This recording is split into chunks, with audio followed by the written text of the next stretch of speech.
Ahoy bitches and bros and non-binary hoes. So for the first time in a few years, I actually managed to play a lot of the games that actually came out this year. The last time I think I did that was way back in like 2013, I believe. For the last few years, I've just been playing whatever I wanted. Now, I actually managed to play a lot of the games that came out this year. And so I decided with all the games that came out, I decided to do a top 5 on all the games that came out this year. Now that I've played a good chunk of them, I didn't play every single one. Like, I know the big one I didn't play was Modern Warfare 2. But that's just because I'm in a weird spot with Call of Duty right now. So, yeah, I figured it'd be fun to look at the top 5 games of 2022. And by the way, I Let's Played every single one of these games, except for one, but that's just because it's an online game. But other than one, I Let's Played every single game I'm about to mention, and they're all down in the description. So go check those out if you want to have some fun. So yeah, before we get started on our top 5, I want to list 2 honorable mentions that I think were pretty damn good. The first one is MULTIVERSUS.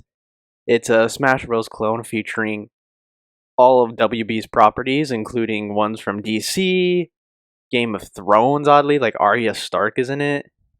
You got Looney Tunes, Space Jam, Adventure Time. Plenty of properties to mess around with, and it's pretty fun. It's a really, really fun game that I enjoyed. I haven't touched it in a while, so I think it has like a longevity issue, and they don't add enough content to keep me invested because after a while, it really starts to feel like the same exact stuff over and over and over again. So I think if they're more consistent with adding more stuff, it could be a really successful game. So hopefully they turn it around big time. But yeah, MULTIVERSUS was a hell of a lot of fun. And the next and last honorable mention I want to bring up is Lego Star Wars The Skywalker Saga. This is a game I Let's Played, so go check that out. But yeah, this game honestly kind of gave me a lot of things I wanted from Star Wars. A full world of planets to explore, and it pretty much gave me that. It was a really fun game. I got to relive all the movies, and it was fun. It was a really, really fun game. I know people forgot about this for some reason. I don't know why. I thought this game was really fun, and it got to relive the happy moments that are from the bad movies, but there's a lot of great in this game. I don't know why people forgot about this. I think because they don't add any content. Like, I think they should add like stuff from The Mandalorian, Clone Wars, Rebels. I think it's a big missed opportunity not adding anything besides skins. But yeah, Lego Star Wars was a hell of a fun game. Alright. Now we're getting into the meat, the cream of the crop, the top of the mountain, the best of the best of the best of 2022. These are, in my opinion, the best games to come out this year. At number 5, we have SIFU. If you ever wanted to play a kung fu game that's like John Wick or something like that, this is your game right here. I'm a big Daredevil fan, and there's no other game that has made me feel like Daredevil in my life except for this one.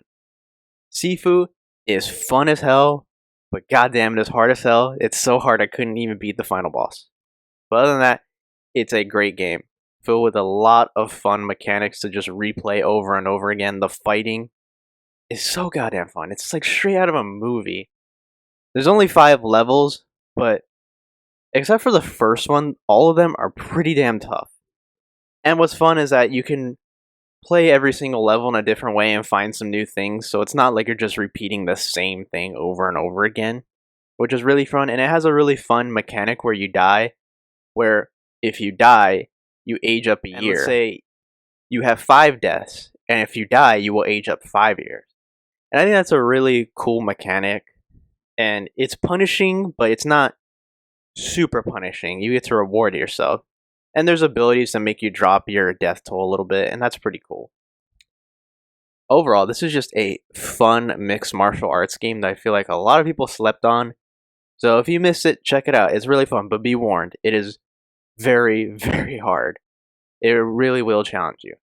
I'm not even gonna lie, I didn't beat the final boss. I thought the final boss was way too difficult for me to beat, but still a great game. SIFU is fucking rocks.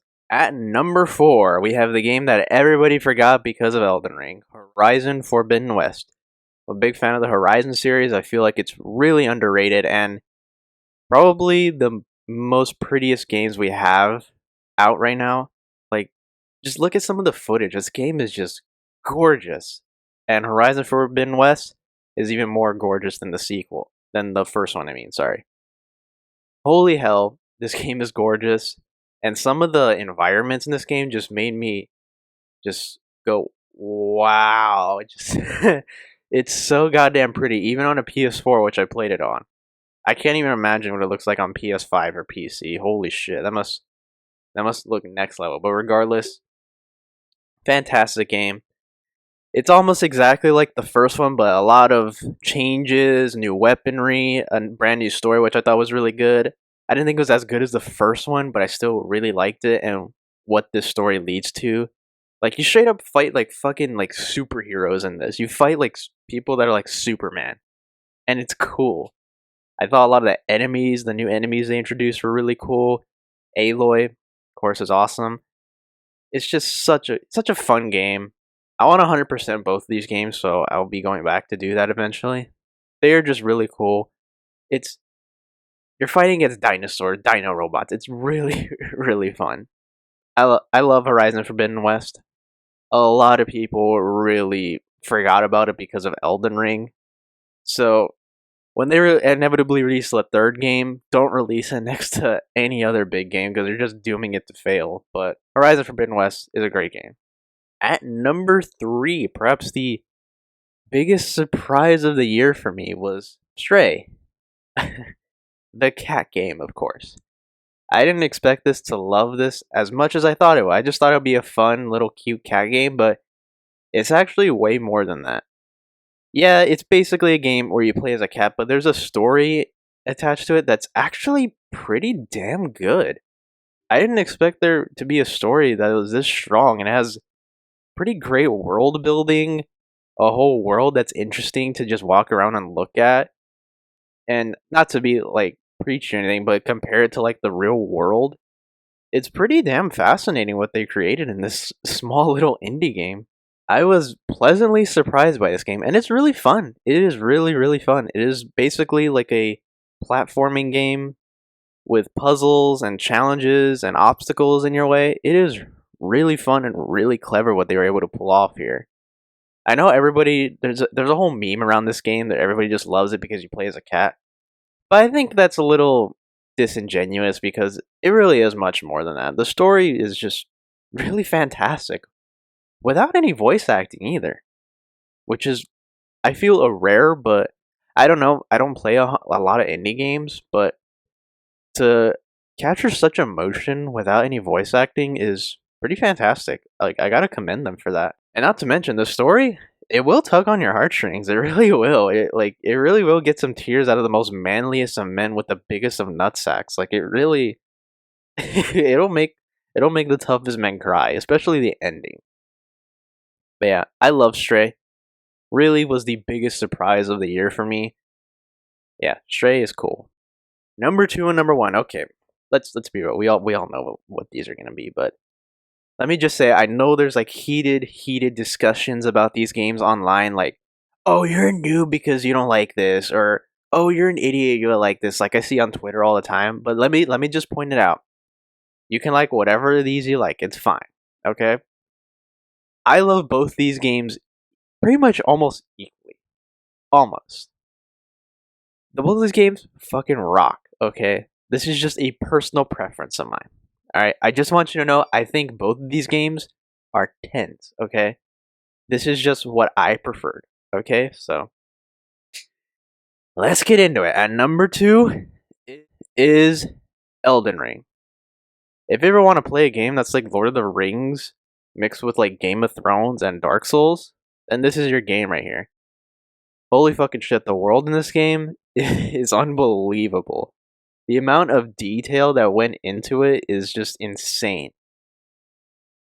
Elden Ring, while it's not my favorite From Software game that still belongs to Bloodborne, I still was blown away by how good Elden Ring is.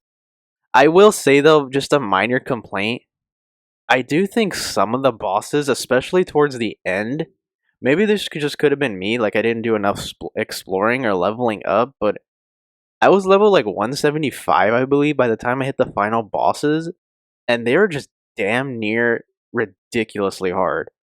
I feel as if a lot of bosses in this game can be borderline unfair. Like, one of my biggest problems in this game is that there's so many bosses that have these. The game is built around bosses pretty much. Like, you venture to bosses, and the next boss, and then the next boss, stuff like that, you know? There's so many bosses in this game that have, like, a combo that just pretty much one-hits you, I feel like, no matter what level you are. Even going as far to deplete all your health. And I think that's kind of bullshit. Like, that hasn't been a problem in any of the Dark Souls games. Like, take Bloodborne, for example. You get hit with a combo in Bloodborne, you still have a fighting chance. But in Elden Ring, you get hit, like, with one combo, you're pretty much done. I think that's a little bit unfair. I think they really got ahead of themselves for this game, but regardless of that, it's still a phenomenal game. What I love about this game is that there's no waypoint, no map. You just explore as you will, kind of like Breath of the Wild. And I fucking love that.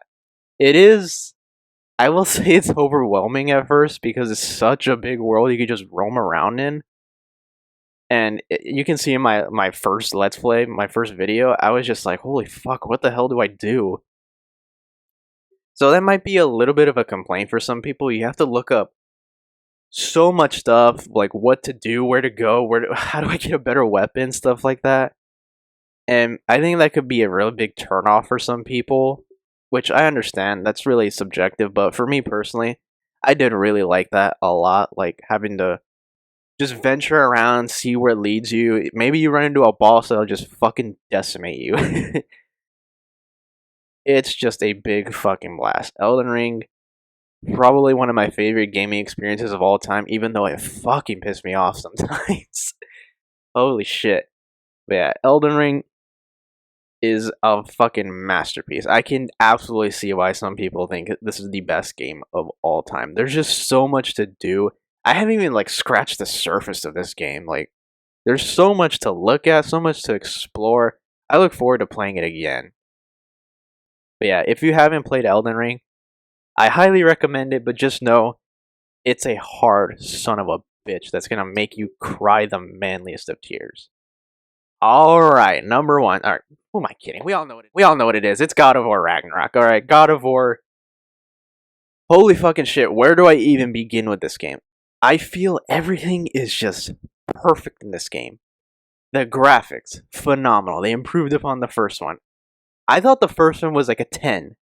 And this one might be like a 15. Holy fucking shit. The graphics, phenomenal. The combat, even better in this game. And you have more builds, weapons, moves at your disposal. Like, there's so many builds you can do. Like, you could do like a poison build, an ice build, a flame build, or just a brute fucking strength build. There's so many things you can do. More worlds to explore. I'm at like 50% in this game right now. I'm still exploring a lot of the world right now. It's a lot, but it's so goddamn good. It's so fun. Besides when you're trying to find that pesky raven that you just cannot find. But other than that, it's a blast. And all the worlds are interesting and have their own unique like story to them. Like Alfheim with the elves, like the elves as a library, like why they kept that locked up. That's interesting. That's pretty cool. Or, not to get into spoilers too much, but Freya's world, Niflheim, where she controls this giant whole forest where she was condemned from it because of Odin. That's really cool. And fourth, they improved the boss fights. One of my biggest complaints about God of War 2018 was the lack of boss fights. It was pretty much Baldur, Thor's sons, the dragon, and then you either fight a troll, and that's pretty much it. But in here, I've lost count on the amount of bosses there. Yeah, there's some repeat bosses, but there's a lot of bosses. And that's not even including like the main story ones, like, you know, Thor, for example. And they all fucking kick ass. They're all so much fun, especially the story bosses. Holy fucking shit. The story bosses are incredible. And not to mention the acting. The acting is incredible. Christopher Judge as Kratos. Oh my god, man. This man is perfect. Perfect. Everything. Down to the last minute detail. I could go on and on about Christopher Judge's Kratos, but if you played the game, you know, you get it. If they do not cast this man in the Amazon God of War show, that is just disgusting. This man is Kratos. Cast him, Amazon. Cast him. Not even just from Kratos. Everybody. Atreus is amazing. Even characters I didn't think were going to be that important, like Brock and Sindri, kind of steal the show sometimes. They were amazing. Mimir is the fucking goat. And one person who I thought really stood out was Freya. I actually was on the toilet right now and I read an article that apparently the actress who played Freya was thinking about dropping out because she didn't think she would be as good as all the other actors in it, but damn, she fucking kicked ass. She really undersold herself. Man, she was amazing. I thought she was a highlight. Her whole story was just phenomenal. I don't even want to spoil it too much. Her story about like revenge and like forgiveness is is so good. There's this one part in particular with her and Kratos, and if you played the game, you know which one I'm talking about. That is just phenomenally written. The writing is just out of this world in this game. The writing is incredible. I can't suck the writing's dick enough. Holy crap. And I haven't even gotten to the main story. The main story is phenomenal as well. I love Kratos and Atreus' relationship, how it builds up, how it develops. And I love the ending of this game. Holy shit. Plus the music. The music is outstanding. Oh, and let me just say, I think this game probably has the best intro, with maybe the exception of The Last of Us 1. This is probably the best intro I've ever seen in any video game. I think it beats out 2018, which was no easy task with Baldur. Kratos versus Baldur was insane, but in this game, I'm not going to even say it if you haven't even played it yet. I know a lot of people haven't played it yet, but I don't even want to say it. Just the intro is phenomenal. It kicks you right in the gut, throws you against the wall, spears you through the wall, and throws you in the air and slams you down. It is that incredible. One of the best intros I've ever seen to any game.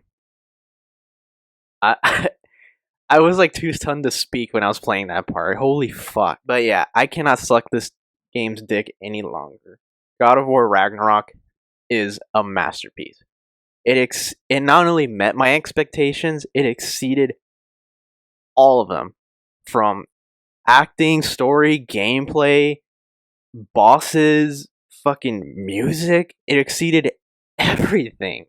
Everything. I was so blown away by how much they exceeded 2018. God of War Ragnarok is my game of 2022. So yeah, guys, that was it. Those are my top 5 games of 2022. I loved every single one of these games I mentioned here, especially 1 and 2. Just such a great year for gaming. So many bangers came out. Some I didn't even play. I haven't gotten to Modern Warfare 2 yet. I would like to, but because my girlfriend really wants me to play it, and it does look pretty decent, but I just didn't have time to get to it. But yeah, like I said before, I let's played every single one of these games except for MULTIVERSUS. So go check those out if you like. But yeah, guys, I want to do a top 10 movies of 2022. I have a whole list of here because I saw a lot of movies that came out this year. So I was like, maybe I should do a video. Why not? So be on the lookout for that. That'll be sometime before 2022 ends. But yeah, guys, I hope you guys enjoyed this video. Make sure to like, subscribe, check out my Let's Plays if you're interested right now. By the time this is out, I will have finished God of War Ragnarok, and I will be starting the Walking Dead final season, so go check that out. I know you guys have been clamoring for that. I'm also Let's Playing Bully right now, the classic Rockstar game. Really underrated. So, yeah, we have lots of stuff out, so I hope you'll come check it out. But yeah, Merry Christmas, guys. Happy New Year, and I'll see you guys later.